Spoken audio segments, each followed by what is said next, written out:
Good morning everyone and Diwali का त्यौहार बीत चुका है। आई होप आप सभी की दिवाली बहुत अच्छी रही होगी। तो आज फिर से शुरू करते हैं अपने डेली मॉर्निंग करंट अफेयर्स के साथ। तो डेट है आज की 18 नवंबर एंड शुरू करते हैं आज के करंट अफेयर्स के साथ।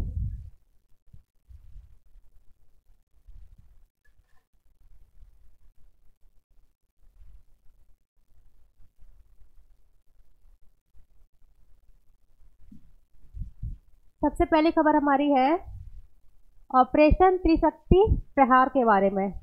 तो किस चीज़ का ऑपरेशन है? अधिकतर हम लोग देखते हैं कि कुछ ऑपरेशन जो भारत के दूसरे देशों के साथ में होते हैं, लेकिन अगर त्रिशक्ति प्रहार की बात की जाए तो ये भारत की ही Indian army, Indian navy and Indian air force, इन तीनों की एक जॉइंट एक्सरसाइज है। तो क्या हुआ है, recently Indian army, Indian navy and Indian air force jointly started the Trishakti Prahar exercise near the western border of Rajasthan, Jaisalmer. Jaisalmer आप सभी जानते हैं, इसका कुछ पार्ट थार के जो डेजर्ट है उसमें भी पड़ता है। तो ये कहाँ पड़ता है? राजस्थान के वेस्टर्न पार्ट में। यहीं पर ऑपरेशन त्रिशक्ति प्रहार की शुरुआत की गई है। मैंने आपको बताया था joint military exercise of Indian army, Indian navy and Indian air force. अगर बात की जाए इसमें किन किन मिसाइलों का या फिर किन किन उपकरणों का इस्तेमाल हुआ है, तो इसमें कुछ fighter aircraft, Apache attack helicopter के बारे में आपने सुना होगा, इनको यूज किया गया है। Chinook heavy lift helicopters and various naval aircraft contribute to the multifaceted nature of the exercise. इस युद्धाभ्यास की बहुमुखी सफलता में योगदान देने के लिए लड़ाकू विमान, अपाचे लड़ाकू विमान, चिनूक हेलीकॉप्टर और अन्य विमान शामिल किए गए हैं। मेन इसका ऑब्जेक्टिव तो तीनों जो हमारे देश की सेनाएं हैं उनके बीच में कोलेबोरेशन करना, ताकि अगर कुछ आने वाली प्रॉब्लम्स है तो उसका पहले से ही हम लोग प्रैक्टिस कर सकें। आभासी परिचालन वातावरण में मॉडर्न युद्ध तकनीकों की क्षमता का आकलन करने के लिए एक प्लेटफॉर्म प्रदान करना।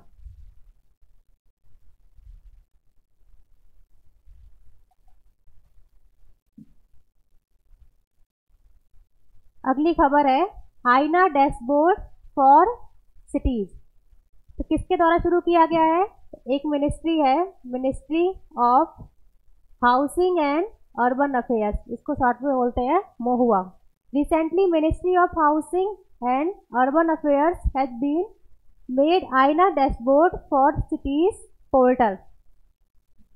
It would serve like a tool for comparing similarly placed urban local bodies, ULBs, and promoting peer learning amongst ULBs। तो जो शहरों की स्थानीय नगर पंचायतें होती हैं उनके बीच में आपस में कंपेयर करना और उनमें पीयर लर्निंग की भावना को, एक साथ आने की भावना को बढ़ावा देना, उनके बीच जो प्रतियोगिता की भावना है उसको बढ़ावा देने के लिए ये डैशबोर्ड स्टार्ट किया गया है। किसके द्वारा? मिनिस्ट्री ऑफ होम अफेयर्स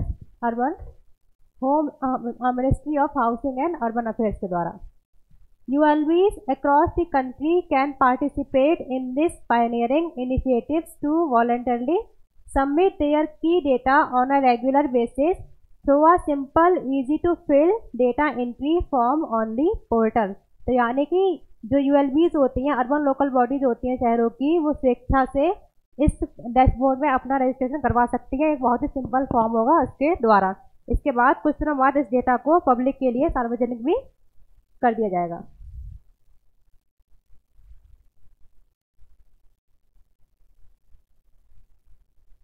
इसमें कुछ 5 इंडिकेटर्स हैं, उनके बारे में देख लेते हैं। Political and administrative structure, finance का एक होगा।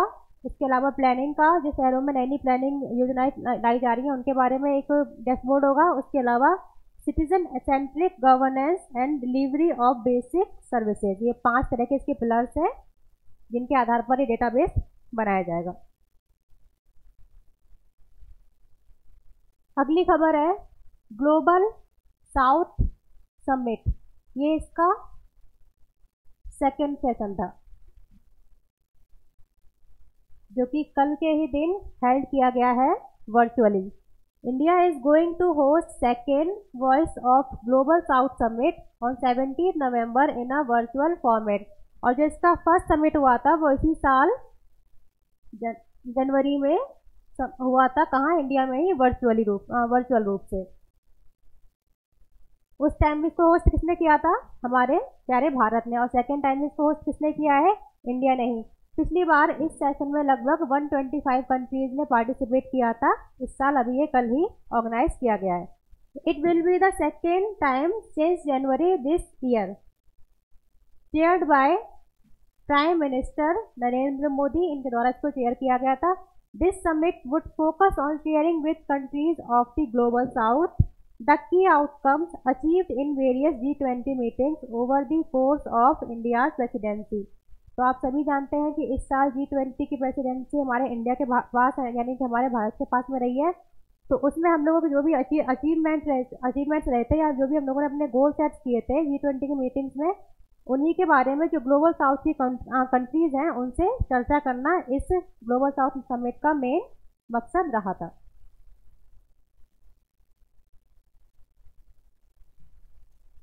आगे देख लेते हैं। इस सम्मेलन को एक उद्घाटन एवं एक समापन समारोह सहित 10 सम्मेलनों में व्यवस्थित किया गया है। यानी कि इसमें सबसे पहले होगा एक उद्घाटन समारोह जिसमें प्रधानमंत्री नरेंद्र मोदी उसको शेयर करेंगे। उसके बाद 8 अलग अलग सेशन और होंगे, अलग अलग मंत्रियों के, अलग अलग मिनिस्ट्रीज के। एंड उसके बाद एक होगा इसका समापन समारोह। कुल मिलाकर के इसमें 10 समारोह का आयोजन किया जाएगा। यह विश्व की उच्च जीडीपी आगे देख लेते हैं। ग्लोबल साउथ के बारे में देखते हैं। This summit will be arranged into global south के बारे में देखते हैं। आखिर ये फर्क ग्लोबल साउथ ग्लोबल नॉर्थ है क्या? तो कुछ नहीं है। ये आप देख रहे हैं, ये पूरे वर्ल्ड के मैप में एक ये लाइन दिखाई दे रही होगी आपको, ये लाइन।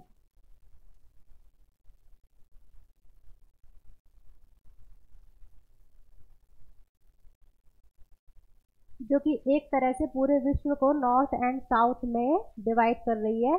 ये कोई रियल लाइन नहीं है, ये एक काल्पनिक रेखा है जो कि मैप पर खींची गई है। क्यों खींची गई है? क्योंकि ऐसा माना जाता था पहले कि जो इस लाइन के नॉर्थ में कंट्रीज है वो साउथ के कंट्रीज की अपेक्षा कुछ हद तक काफ़ी डेवलप्ड माने जाते हैं। आप देख ही सकते हैं यहाँ पर USA, कनाडा, इसके अलावा ब्रिटेन, रशिया। तो ये कंट्रीज जो थे ये पहले के ज़माने में काफ़ी बड़े कंट्रीज हुआ करते थे। तो इस वजह से इनको ग्लोबल नॉर्थ में रखा गया था। इसी में ही आप देख सकते हैं ऑस्ट्रेलिया जो कि साउथ में पड़ता है लेकिन काफ़ी अच्छा डेवलप्ड कंट्रीज है, तो उसको भी ग्लोबल नॉर्थ में ही काउंट किया जाता है। उसके अलावा जो इनके मुकाबले कुछ लीस्ट डेवलप्ड कंट्रीज होते हैं उनको रखा गया था ग्लोबल साउथ में। और इन्हीं साउथ की कंट्रीज का ये ग्रुप है ग्लोबल साउथ ग्रुप, जिसकी समिट इस बार होस्ट किसने किया है? हमारे भारत में प्रधानमंत्री नरेंद्र मोदी जी ने। आप देख सकते हैं इसमें साउथ अमेरिका, अफ्रीका, इसके अलावा इंडिया, इवन चाइना भी इसमें शामिल है, जिनको लीस्ट डेवलप्ड कंट्रीज की श्रेणी में शामिल किया जाता है। ये जो लाइन मैंने आपको इसके बारे में बताया था इसको बोलते हैं ब्रांडेड लाइन। एक काल्पनिक रेखा है जो ग्लोबल साउथ को ग्लोबल नॉर्थ से अलग करती है। इसका नाम क्या है? Branded line. It is an imaginary line running from the Rio grenades into the gulf of Mexico. ये रही गल्फ ऑफ मैक्सिको, यहाँ से ये स्टार्ट होती है। इसके बाद through the Mediterranean sea and over the vast expanses of central Asia to the Pacific ocean. ये आप देख सकते हैं यहाँ पर मेडिटेरेनियन सी से होकर के ये पूरा मिडिल ईस्ट को कवर करते हुए यहाँ चाइना से लेकर के जाती है branded line. Separated countries with higher GDP, जैसे कि मैंने आपको बताया हायर जीडीपी कौन सी? USA, UK, रशिया, इस टाइप की कंट्रीज को जो कि नॉर्थ हेमिस्फीयर में पड़ती हैं, इनको अलग करती है किससे? लोअर जीडीपी की जो कंट्रीज है उनसे। कौन सी लाइन? Branded line. अगली खबर है इग्ला एस मिसाइल के बारे में।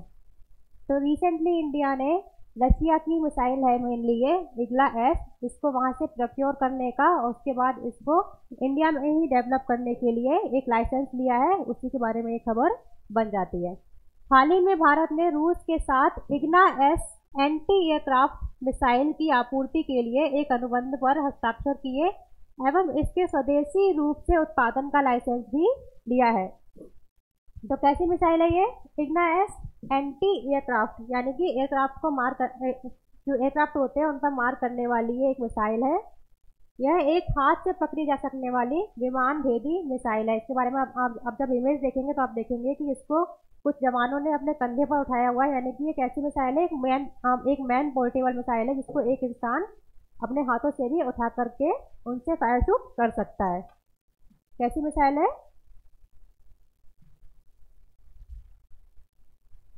मैन पोर्टेबल, जिसको हिंदी में जिसको शॉर्ट फॉर्म में बोलते हैं मैन पेट्स, यानी कि man portable air defence system, जिसको शॉर्ट में बोलते हैं man pets. Largest arm exporters अगर बात करें इंडिया को कौन है, तो अभी भी कौन सा कंट्री बन जाता है? रशिया। रशिया यूक्रेन विवाद को लेकर के काफ़ी हम लोग इंडिया और रशिया के बीच में विवाद था। इसके बाद भी भारत का सबसे बड़ा आर्म एक्सपोर्टर या फिर आप कह सकते हैं भारत को हथियारों की सबसे ज़्यादा सप्लाई कहाँ से होती है? रशिया से। करीब 45% सप्लाई भारत की रशिया से ही होती है। इसके बाद नंबर आता है फ्रांस का, कितनी? 29%। एंड नेक्स्ट यूएसए, जहाँ से भारत को सिर्फ 11% की हथियारों की सप्लाई होती है।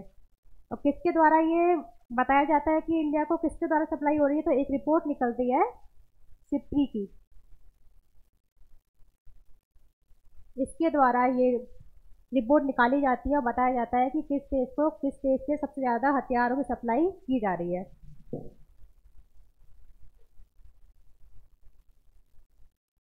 सलमान रश्दी जी के बारे में आप हमेशा सुनते रहते होंगे, बहुत चर्चा में रहते हैं, उनके बारे में खबर है। क्या खबर है देख लेते हैं।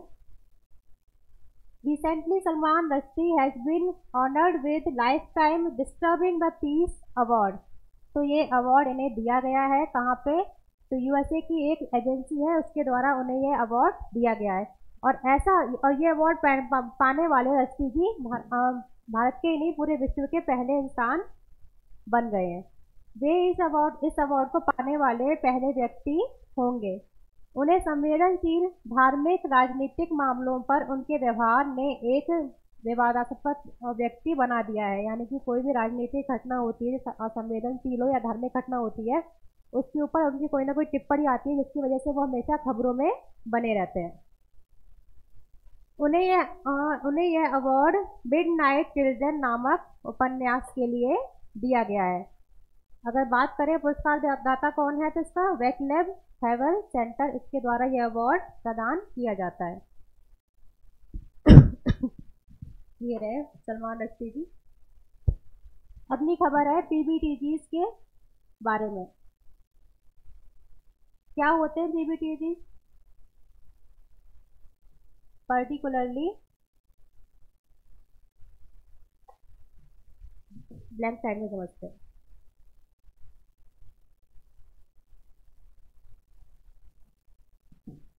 आप सभी ने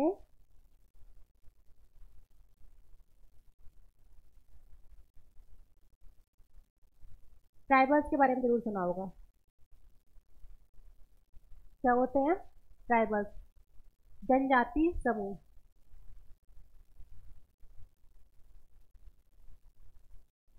जिनके बारे में ऐसा माना जाता है कि जो समाज की मुख्य धारा है के काफ़ी अलग रहते हैं, उनका रहन सहन जो कल्चर होता है वो भी समाज के जो मुख्य धारा के लोग होते हैं उनसे अलग होता है। यहाँ तक कि गवर्नमेंट भी इनके मामलों में इंटरफेयर करने से कतराती है।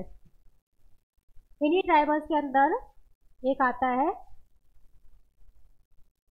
पर्टिकुलरली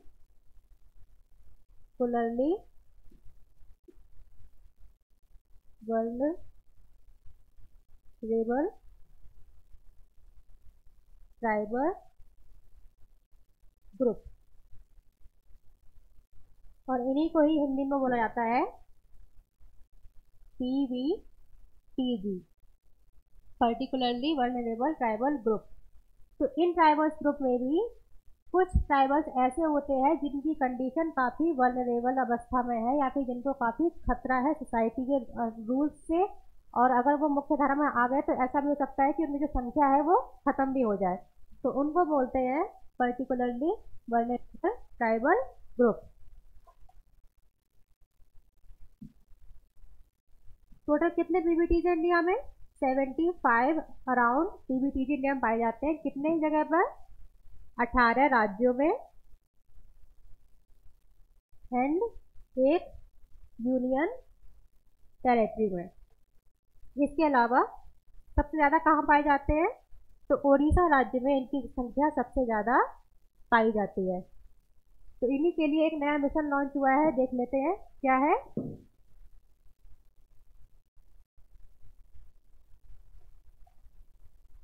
ऑन 15 नवंबर राष्ट्रीय जनजातीय गौरव दिवस particularly vulnerable tribal group developed mission was launch from Jharkhand. तो आप सभी को पता है लास्ट ईयर ही इस दिन को मनाने की शुरुआत हुई थी। कौन सा? 15 नवंबर को राष्ट्रीय जनजातीय गौरव दिवस। क्यों मनाने की शुरुआत हुई थी? तो क्योंकि इसी दिन Birsa Munda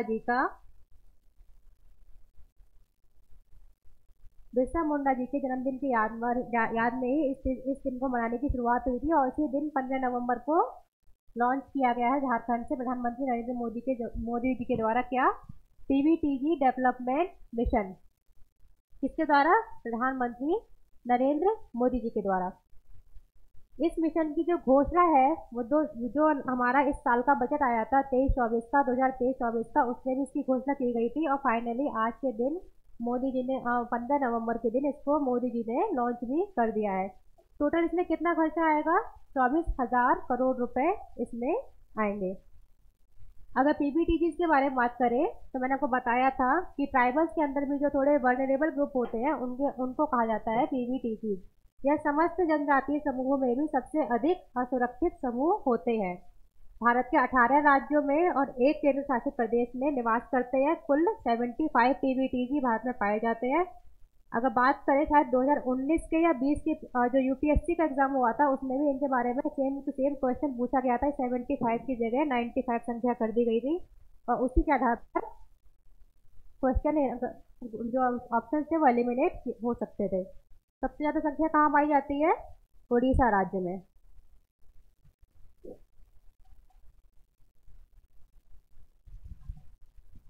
India international science festival 2023। The 9th edition of the India International Science Festival IISF 2023 is going to be held from 17th to 20th January 2024, यानी कि अगले साल 17 से लेकर के 20 जनवरी तक इंडिया इंटरनेशनल साइंस फेस्टिवल का जो नवा सत्र है उसका आयोजन किया जाएगा। कहाँ पर? हरियाणा के फरीदाबाद में। तो आपके लिए इसमें लोकेशन मेन इंपॉर्टेंट बन जाती है, कहाँ पर इसका आयोजन किया जा रहा है। तो हरियाणा के फरीदाबाद में। अगर थीम देखें इसकी तो अमृत काल में विज्ञान और प्रौद्योगिकी सार्वजनिक लोक संपर्क, यानी कि science and technology public outreach in Amrit Kaal, ये इसकी थीम रहेगी। अगर IISF 2023 के उद्देश्य की बात करें तो इसका मेन उद्देश्य क्या है? व्यापक स्तर पर लोगों को प्रेरित करना और छात्रों, शिक्षा को, वैज्ञानिकों, शोधकर्ताओं, उद्योगों के पेशेवरों, उद्यमियों,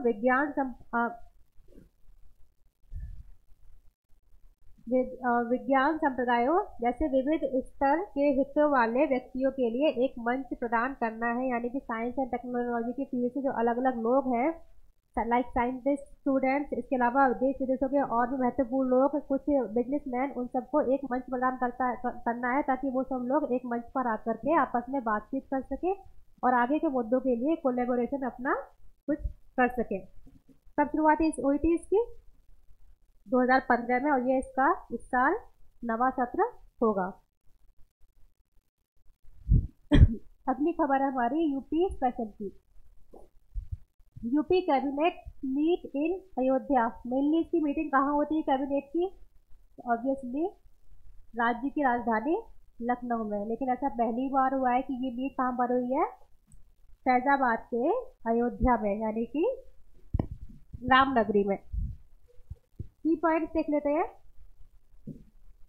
इसमें 3 जो मेन तीर्थ स्थलों का विकास किया गया है, पहले में इनको देखते हैं। अयोध्या में है 2 तीर्थ स्थल। पहला अयोध्या जी तीर्थ क्षेत्र विकास परिषद। इसके अलावा नेक्स्ट है माँ पट्टेश्वरी देवी पाटन विकास परिषद।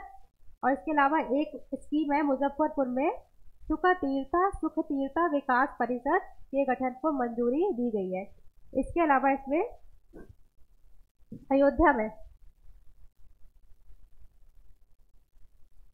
अयोध्या में एक वास्तुकला संग्रहालय की स्थापना को भी मंजूरी प्रदान करने की बात की गई है। यहाँ पर लिखा हुआ अभी अयोध्या में अध्यक्षता किसके द्वारा की गई है, तो ऑब्वियसली कैबिनेट की अध्यक्षता मुख्यमंत्री योगी आदित्यनाथ जी के द्वारा की गई थी। कुछ क्वेश्चन में नजर डाल लेते हैं। हाल ही में आसियान देशों के रक्षा मंत्रियों की बैठक का आयोजन कहाँ किया गया, तो आप सभी जानते हैं कि जो साउथ ईस्ट एशिया है उसके 10 देश हैं, उसके जो 10 देश हैं उनका एक ग्रुप बना हुआ है आसियान। तो उसके जो रक्षा मंत्रियों की बैठक है उसका आयोजन इस साल कहाँ किया गया था, इंडोनेशिया के जकार्ता में। अगला क्वेश्चन है, हाल ही में कौन सा क्रिकेट खिलाड़ी एक दिवसीय अंतर्राष्ट्रीय क्रिकेट मैच में सबसे अधिक शतक बनाने वाले पहले बल्लेबाज बने, जिन्होंने अपने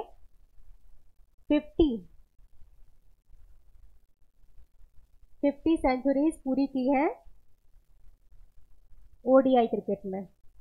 तो इस क्वेश्चन का आंसर मैं आपको नहीं बताऊंगी, इस क्वेश्चन का आंसर आप सभी मुझे कमेंट सेक्शन में बताएंगे। कौन है वो? विराट कोहली है, रोहित शर्मा, शुभमन गिल, या फिर इनमें से कोई नहीं। इस क्वेश्चन का जवाब आप सभी मुझे कमेंट सेक्शन में जरूर देंगे, क्योंकि आप सभी लोग वर्ल्ड कप देखते हैं। तो आई होप इस क्वेश्चन का आंसर आपको पता होना ही चाहिए। अगला क्वेश्चन है, हाल ही में नई चेतना 2.0 अभियान किस मंत्रालय द्वारा शुरू किया गया है? जनजातीय मामलों के मंत्रालय द्वारा, ग्रामीण विकास मंत्रालय द्वारा, सामाजिक न्याय मंत्रालय द्वारा, या फिर इनमें से कोई नहीं। तो ये जो नई चेतना 2.0 है, इस अभियान का जो उद्घाटन किया गया, ये किया गया है ग्रामीण विकास मंत्रालय के द्वारा। ध्यान रखिएगा, सभी ऑप्शन कंफ्यूजिंग है। आंसर क्या है आपका? Ministry of rural development. उद्देश्य क्या है? लिंग आधारित हिंसा के खिलाफ जागरूकता को बढ़ावा देना इस अभियान का मेन ऑब्जेक्टिव है। एक जो क्वेश्चन मैंने आपको दिया है उसका आप जवाब कमेंट सेक्शन में देंगे। और ये रहा हमारा आज का करंट अफेयर्स। तो अब मुझे दीजिए इजाजत, बाकी हम लोग कल फिर मिलते हैं इसी टाइम पर। तब तक के लिए पढ़ते रहिए, बढ़ते रहिए। पीडीएफ आपको टेलीग्राम पर मिल जाएगी। And thank you so much.